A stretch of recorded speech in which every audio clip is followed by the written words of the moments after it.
সকালবেলা তাড়াহুড়োতে না আলুর খোলাগুলোই ছাড়ানো হয়নি, তা আলুর মধ্যেখান থেকে 4 ফালি করে আলুগুলো সিদ্ধ দিয়ে দিয়েছি। আর এদিকে দেখো ডাল সিদ্ধ বসিয়ে দিয়েছি, ভাত আর ডাল এদিকে হয়ে গেল। গুড মর্নিং বন্ধুরা, কেমন আছো তোমরা সবাই? আশা করবো প্রত্যেকে খুব ভালো আছো, সুস্থ আছো। আমার এই ছোট্ট পরিবারে তোমাদের সবাইকে জানাচ্ছি অনেক অনেক স্বাগত আর অনেকটা ভালোবাসা জানিয়ে তোমাদেরকে সাথে নিয়ে একটা নতুন দিন শুরু করলাম। ওদিকে ডিম ভাজা হচ্ছে, এদিকে বাবার চা হয়ে গেছে। আর ভাতটাকে ফ্যান ঝেড়ে নিলাম, নিয়ে এদিকে ওর ভাতটা রেডি করে দিয়েছি। সকাল সকাল কাজে বেরিয়ে যাবে। এদিকে ভাতটা বাড়ছে, আর এত গরম না, আলুগুলো না হাত দিতে পারছি না, ওই জন্য চামচ দিয়ে একটু ঘেঁটে দিয়েছি। দিয়ে তারপর আলুর খোলাগুলো তুলে নিলাম, নিয়ে একটু লবণ আর একটু তেল দিয়ে আলু সিদ্ধটাকে মেখে নিলাম। একটু কাঁচা লঙ্কা দিলে ভালো হতো, কাঁচা লঙ্কা দিয়ে আলু সিদ্ধ মাখলে বেশ ভালো লাগে খেতে, কিন্তু আমার কাছে কাঁচা লঙ্কা ছিল না। 3খানা কাঁচা লঙ্কা ছিল, সেগুলো আমি সব একটা ডালে দিয়েছি, আর হচ্ছে 2খানা ডিম ভাজাতে দিয়েছি। দিয়ে ডিমটা ভেজে দিলাম। ওর ভাত তখন রেডি করে দিলাম, দিয়ে পাখার তলায় দিয়ে দিলাম বারান্দায় একটু ঠান্ডা হতে। আর এখানে চা বসিয়ে দিয়েছি। ও একটু বললো চা খেয়ে যাবো, ওই জন্য দুজনে মিলে এখন একটু চা খাবো। মেয়ে এখনও উঠেনি, মেয়ে ঘুমোচ্ছে। এই দেখো এক হাত দিয়ে করছি তো পড়ে গেল। ওই চাটাকে ঢেলে নিলাম, নিয়ে আর আমি তো একটু শুকনো মুড়ি নেবো। আজকে বিস্কুটটা ফুরিয়ে গেছে, ওই জন্যে শুকনো মুড়ি দিয়ে খাবো।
কটা দিন একভাবে বৃষ্টি হয়েছে না, আমাদের সামনেটা পুরো নিচু, জল জমে, ওই জন্য ইটগুলো পাতিয়ে দিয়েছিল, বস্তাটাকেও পাতিয়ে দিয়েছিল, যাতে এইখানটা অতিরিক্ত স্লিপ হয়।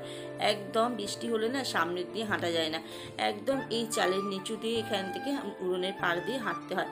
সামনেটা একদম ব্যবহার করতে পারি না, এত পিছল হয় ইটগুলো। আর বৃষ্টি হচ্ছে না তো, শুকিয়ে গেছে, ওই জন্য ইটগুলোকে সব তুলে দিয়েছে সকালবেলা। ওই জন্য আমি একটু ঝাঁট দিয়ে চেপে সুন্দর করে পরিষ্কার করে দিলাম। আর ওই কেঁচো মাটি তুলছে, এই বর্ষা হলেই না এত কেঁচো মাটি তুলে না উঠোনের সামনেটা একদম দেখতে খারাপ লাগে। একটু মুড়ো ঝাঁটা দিয়ে চেপে ঝাঁট দিলে উঠোনটা পরিষ্কার হয়ে যায়। তা এই সকালবেলা ঝাঁট দিলাম, বিকেলবেলা আবার ভর্তি হয়ে যাবে। তা উঠোনটা পুরো ঝাঁট দিয়ে দিলাম। কত বড় উঠোন বলো তো, ঝাঁট দিতে কতটা সময় লাগে। দিয়ে সব জামা কাপড়গুলো বার করলাম, ভিজবো।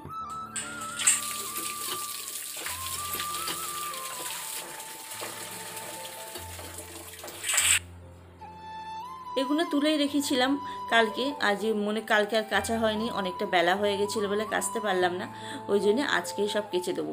আর এগুলো তো হচ্ছে ময়লা না, এগুলো হলো নাইটি, মেয়ের জামা, এগুলো প্রতিদিনের জিনিস, প্রতিদিন সার্ফ দিয়ে দিই। ওর জিনিসটা প্রতিদিনও সার্ফ দিই, কিন্তু ওর জিনিসটা ময়লাটা বেশি হয়, ওই জন্য একটু আলাদা করে ভেজাই। আর এই বারান্দার চাদরটা কিন্তু প্রচণ্ড ময়লা হয়েছে, ঘরের চাদরটা কিন্তু এতটা ময়লা হয়নি, বারান্দার চাদরটা বেশি ময়লা হয়েছে।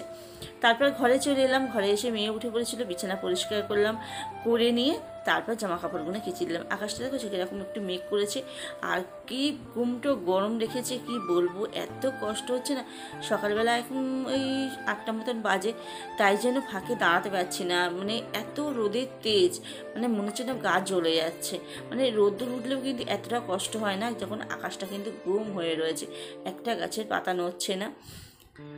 তো তা কী করবো, কাজকর্মগুলো তো করতেই হবে, কাজকর্মগুলো ফেলে রাখলে হবে না, ফেলে রাখলে তো বেলা চলে যাবে আর রোদ উঠে গেলে আরও বেশি কষ্ট হবে। ওই জন্যই মনে করলাম না, সকাল সকালে রান্নাঘরে যাওয়ার আগে জামা কাপড়গুলো ধুয়ে দিই, জামা কাপড়গুলো শুকিয়ে যাবে। আর ওখানে জামা কাপড়টা মেলতে গিয়ে আমি নিজেই উল্টে যাচ্ছি, মেয়ে আবার হাসছে যে উল্টে যাচ্ছ তুমি। আর যে রান্না করব কি রান্না করব ভাবলাম চিচিঙ্গে ভাজা করি। চিচিঙ্গে এনেছিল না সেদিনকে, আর এই 2-3খানা চিচিঙ্গে না পেকে গেছে, তাই দানা হয়েছিল, তার দানাগুলো না রান্না করবো না, দানাগুলো সব ফেলে দেবো। আর হচ্ছে কচি চিচিঙ্গিগুলো বেশ ভালো, সেগুলো ভালো লাগে। আর এই পাকাগুলো কেমন ভাজা করলে মুখে ক্যাচ ক্যাচ করে বাঁধে, তা ফেলে দেবো, পেকে গেছে তাই ফেলে দেবো, তা ভাজা করে দিলাম। একটু চাপা দিয়ে ভাজলে নরম হয়ে যাবে।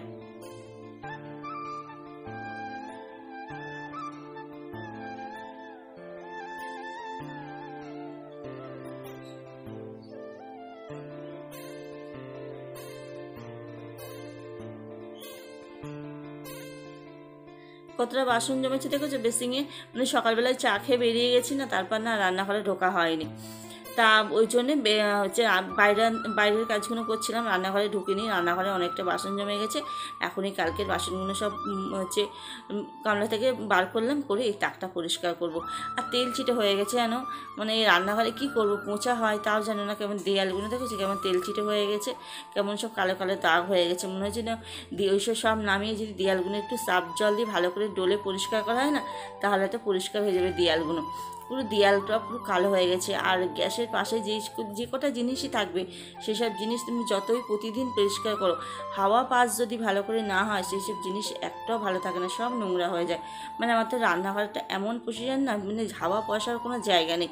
সামনে ওইটুকুনি জানলা হাওয়া দিলেই না মুখ পুরো ভর্তি হয়ে যায়।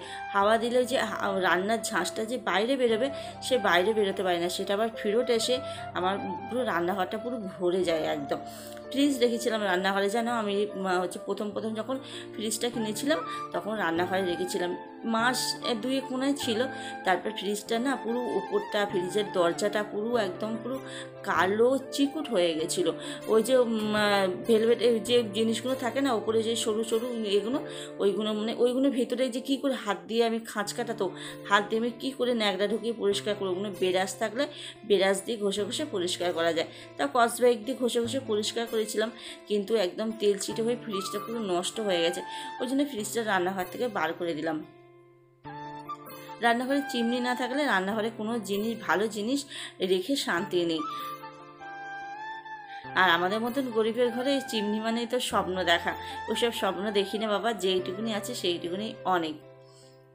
তো দেখো বাসনকুসনগুলো মেজে সব উবুর করে দিলাম, দিয়ে টেবিলটা পরিষ্কার করে দিলাম। চেয়ার টিয়ারগুলো ওরকম জানো না, তেল চিটে ভর্তি হয়েছে। চেয়ার টেবিলে তো খাওয়া হয় না, নিচেই খাওয়া হয়। আর ওখানে দেখো রান্নার সব জোগাড় করে নিলাম। চিচিঙ্গিটাকে ধুয়ে লবণ হলুদ মাখিয়ে রেখেছিলাম, জানো না হলে না এত চিচিঙ্গি থেকে জল বেরিয়ে যায় না। লবণ হলুদটা মাখিয়ে রেখেছিলাম, ওই জন্য জলটা বেরিয়ে গেছে। কড়াই দেওয়ার পর আর জল বেরোয়নি, চাপা দিয়ে রেখে দিয়েছিলাম। রেখে আস্তে আস্তে করে আঁচ দিয়ে ভেজে নিলাম। আর এখানে হচ্ছে একটা টোটকা করছি, মাথায় প্রচণ্ড পরিমাণে চুল যেরকম উঠছে আর মাথায় অতিরিক্ত জট হচ্ছে, ওই জন্যে এখানে একটা টোটকা করছি, করে ওটা করব, করে মাথায় মাখবো, মেয়ের মাথায় মাখাবো, আমার মাথায় মাখাবো। ওখানে চিচিঙ্গিটা দেখো পেঁয়াজ দিয়ে ভাজলাম, আর এখানে সয়াবিন, আদা জিরে, পেঁয়াজ রসুন দিইনি, আদা জিরে বাটা, লঙ্কার গুঁড়ো, হলুদ এই দিয়ে কষিয়ে জল দিয়ে দিলাম। রান্নাবান্না কমপ্লিট হয়ে গেছে, আর আমি একদম ঘেমে চান হয়ে গেছি। মাথাটা তো ভিজে, দেখে মনে হচ্ছে না চান করেছি। এখনও চান হয়নি, চান করতে যাব। আর রান্নাবান্না সব হয়ে গেছে, তোমাদেরকে একবার একটু দেখিয়ে দিই। গ্যাস পরিষ্কার হয়ে গেছে, টেবিল পরিষ্কার, সমস্ত বাসন মেজে ওখানে উবুর করে দিয়েছি। দাঁড়াও ব্যাক ক্যামেরা করে দেখাচ্ছি। দেখো গ্যাস পরিষ্কার হয়ে গেছে, এখানটা পরিষ্কার করে নিয়ে, আর এই যে রান্না, এই দেখো এই যে সয়াবিন আলু কষা, আর এখানে আছে চিচিঙ্গে ভাজা, আর এই যে সকালে ডাল করেছিলাম, আর হাঁড়িতে আলু সিদ্ধ ভাত। দেখেছো সব হয়ে গেছে, লাইটটা অফ করে দিলাম। এবার রান্নাঘরের দরজাটা দিয়ে দিই, না বিড়াল ঢুকবে।